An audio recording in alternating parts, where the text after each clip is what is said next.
Hi உறவுகளே, இன்றைக்கி நம்ம என்ன பண்ண போகிறோம்னா இது சேலட் பண்ண போகிறோம். சேலட்டுனா தயிரில் வந்து இப்போ நான் காமிக்கிறேன் பாருங்கள். மாதுளம்பழம், வெள்ளரிக்காய் மாதுளம்பழம் பாருங்கள். வெள்ளரிக்காய் மாதுளம்பழம், அப்புறம் மிளகா நறுக்கியிருக்கிறேன். அப்புறம் கொத்தமல்லி வந்து நறுக்கிக்கிடுவோம். எல்லாம் நறுக்கிட்டு உப்பு எல்லாம் போட்டு சேலட் பண்ண போகிறோம். சரிங்களா? சேலட்டுனா அது வந்து தயிருக்கு நம்ம வந்து இங்கே அப்படி தான் சொல்லுவாங்க, சேலட்டுன்னு சொல்லுவாங்க பெங்களூரில். நான் அதை நறுக்கிட்டு உங்களுக்கு எப்படின்ட்டு சொல்கிறேன். சரிங்களா? இங்கே பாருங்கப்பா, இதில் நான் தயிர் ஊற்றிக்கிறேன். பார்த்துக்கோங்க, தயிர் ஊற்றிட்டேன். உங்களுக்கு தேவையான அளவு நீங்கள் ஊற்றிக்கோங்க. எனக்கு தேவையான அளவு நான் ஊற்றிருக்கேன். பாருங்கள், தயிர் மட்டும் ஊற்றிருக்கிறேன்னா இதில் வந்து நம்ம இந்த இதை சேர்க்க போகிறோம். நம்ம நறுக்கி வச்சுருக்கோம்ல, மிளகா, வெள்ளரிக்காய், மாதுளம்பழம், இதெல்லாம் சேர்த்துடலாமா? பாருங்கள், கொஞ்சம் கொஞ்சமாக மிளகா போட்டாச்சு. அடுத்து வெள்ளரிக்காய், அதுக்கப்புறம் மாதுளம்பழம் எல்லாத்தையும் போட்டு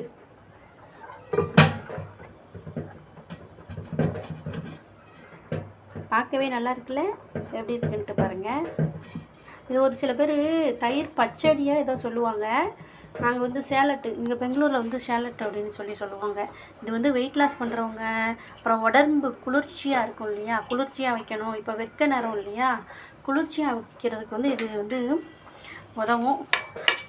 இந்த பாருங்கள், நான் இப்போ காமிச்சேன்ல, மிளகா, வெள்ளரிக்காய், மாதுளம்பழம், கொத்தமல்லி இதெல்லாம் சேர்த்து நல்லா கிளறிட்டு மிக்ஸ் பண்ணிவிட்டு இதில் உப்பு போட்டு நமக்கு தேவையான அளவு தண்ணி ஊற்றி வச்சிட்டோம் அப்படின்னா இது வந்து சேலட்டு ரெடி ஆயிரும். இதை வந்து நம்ம பழைய சோறு வச்சுருந்தேன்னு வச்சுக்கோங்களேன், பழைய சோறில் வந்து இதை மிக்ஸ் பண்ணி நம்ம தயிர் சாதமாக சாப்பிடுவோம். சரிங்களா? நான் வந்து நம்ம வீட்டில் வந்து இப்போ பழைய சோறு இல்லை, சுடுசோறில் சேர்ந்தோம் அப்படின்னா நமக்கு சூடாயிரும். சூடு உடம்புக்கு வந்து சூடாகி அப்புறம் காய்ச்சல் அந்த மாதிரி வந்துடும். ஆகையால் நம்ம வந்து இதில் வந்து தயிர் ஊற்றி தண்ணி ஊற்றி தனியாக வச்சுப்போம். அவங்க சாப்பிடும்போது ஆறிடும். நம்ம சாப்பாடு வாங்கி அங்கே கொண்டு போய் கொடுத்துட்டு வரும்போது ஆறிடும். அவங்க மிக்ஸ் பண்ணி சாப்பிட கரெக்டாக இருக்கும். இதில் உப்பு போட்டுக்கலாமா? உப்பு போடலை, நம்ம உப்பு போட்டுக்கலாம். பாருங்கள், உப்பு நாங்கள் வந்து குறையாக தான் போடுவோம். நீங்கள் தேவையான லெவலில் போட்டுக்கோங்க. சரிங்களா?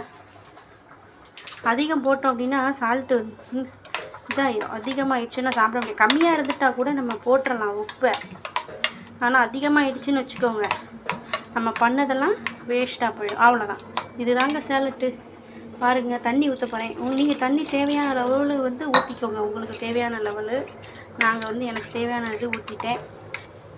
ஓகேங்களா? இப்போ சேலட்டு ரெடி. இது வந்து வெயில் காலத்துக்கு வெயிட் லாஸ் பண்ண இதுக்கெல்லாம் வந்து நல்லாயிருக்கும். உடம்புக்கு குளிர்ச்சி அதெல்லாம் போக்கும், நல்லாயிருக்கும். எங்கள் வீட்டுக்காருக்கு வந்து உடம்பு சூடாக இருக்குது. அதான் இன்றைக்கி நம்ம வந்து இது வச்சிடலாம் அப்படின்ட்டு. இப்போ வெயில் டைமில் அதிகம் நாங்கள் இது தான் யூஸ் பண்ணுவோம். தயிரில் தண்ணியை ஊற்றி மோர் மாதிரி குடிப்போம். இன்றைக்கி வந்து நம்ம சேலட்டு மாதிரி பண்ணியிருக்கிறோம். பாருங்கள், நீங்களும் இது மாதிரி செஞ்சு பாருங்கள், செஞ்சு சாப்பிட்டு பாருங்கள். சூப்பராக இருக்கும். நாங்கள் எப்பயுமே இந்த மாதிரி செய்வோம். ஓகே, அடுத்து நம்ம சாப்பாடு வந்துக்கிட்டு இருக்குது பாருங்கள். சாப்பாடு வந்துக்கிட்டு இருக்குது.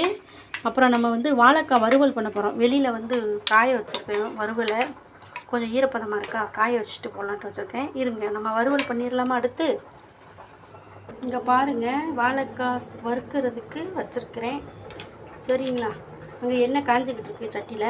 எண்ணெயும் காய்தான், சட்டியில் எண்ணெய் காஞ்சிக்கிட்டு இருக்குது. எண்ணெய் காஞ்சதும் நம்ம இந்த வாழைக்காயை போட்டுடலாம். சரிங்களா? வாழைக்காய் வறுவல் பண்ணிடுவோம். இன்றைக்கி நம்ம வீட்டில் இதுதான் சாப்பாடுப்பா. இங்கே பாருங்கள், வாழைக்காய் வறுவல் எப்படி இருக்குன்ட்டு.